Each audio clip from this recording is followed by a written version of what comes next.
জল্পনাই এখন সত্যি। বিজেপির কাছে ১৫ বছরের শাসন অবসানে মমতা বন্দ্যোপাধ্যায়ের দল তৃণমূল কংগ্রেসে বইছে ভাঙনের সুর। বহু নেতার বিদ্রোহের আগুনে ছারখার পশ্চিমবঙ্গের সদ্য সাবেক ক্ষমতাসীন দল।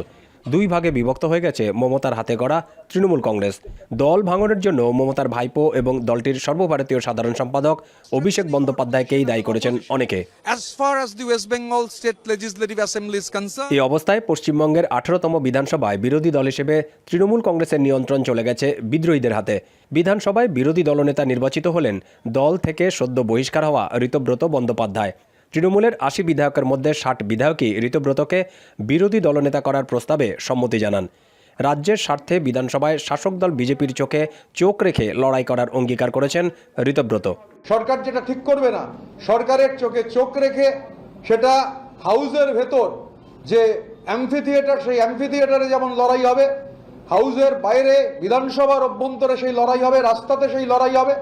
দল ভাঙনের মধ্যেও কিছুটা নমনীয়তা দেখিয়েছেন মমতার বহিষ্কৃত নেতা ঋতব্রত।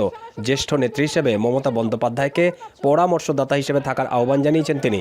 তবে পশ্চিমবঙ্গের 18তম বিধানসভা ইস্যুতে অভিষেক বন্দ্যোপাধ্যায়ের কোনো সম্পৃক্ততা চান না বলে সাফ জানিয়ে দিয়েছেন ঋতব্রত।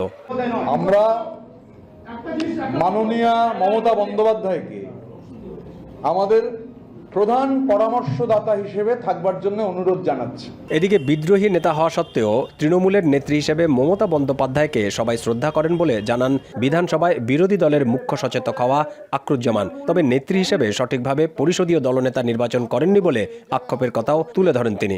আমাদের নেত্রী আমাদের দুইবার ডেকেছে, আমরা সমস্ত বিধায়ক সেখানে গেছি, কিন্তু সঠিকভাবে আমাদের পরিষদীয় দলনেতা সেখান থেকে তারা যে প্রসেসে করতে হয় সেখানে ব্যর্থ হয়েছে। তৃণমূল কংগ্রেস আজকে বাজারে হাস্যের কৌতুক হয়ে দাঁড়িয়েছে যে তৃণমূল একটা বৃহত্তম রাজনৈতিক দল, যে দল পরিষদীয় রীতিনীতি জানে না। বিধানসভায় বিরোধী দলনেতা হিসেবে বর্ষিয়ান তৃণমূল বিধায়ক শোভনদেব চট্টোপাধ্যায়কে স্বীকৃতি দেওয়ার চিঠিকে কেন্দ্র করে তৃণমূলে ফাটলের সূত্রপাত। অভিযোগ ওঠে, তৃণমূলের সর্বভারতীয় সাধারণ সম্পাদক অভিষেক স্পিকার রতীন্দ্র বসুকে যে প্রস্তাব পাঠান তাতে অনেক তৃণমূল বিধায়কের সই জাল করা হয়। মুখ্যমন্ত্রী শুভেন্দু অধিকারী জানান, ঋতব্রত এবং সন্দীপনী সই জাল করার বিষয়টি বিধানসভায় তুলে ধরেন। তারপর হেয়ার স্ট্রিট থানায় এ বিষয়ে এফআইআর দায়ের করা হয়। অবশেষে তৃণমূলের 2/3 বিধায়কের সমর্থনে বিক্ষুব্ধ নেতাদের হাতে বিধানসভার বিরোধী দলের চাবি। 2026 সালের বিধানসভা নির্বাচনে পরাজয় ও দল ভাঙন আবহে সব সাংগঠনিক পদ বিলুপ্ত করার সিদ্ধান্ত নিল তৃণমূল কংগ্রেস। কাজের মূল্যায়নের ভিত্তিতে এবার নতুন কমিটি গঠন করবে বলে নিশ্চিত করেছে 1998 সালে প্রতিষ্ঠিত মমতা বন্দ্যোপাধ্যায়ের দল। যতই ভাঙার চেষ্টা করুন, এটা আরো শক্তিশালী হবে। দীপক দেবনাথ, এখন কলকাতা।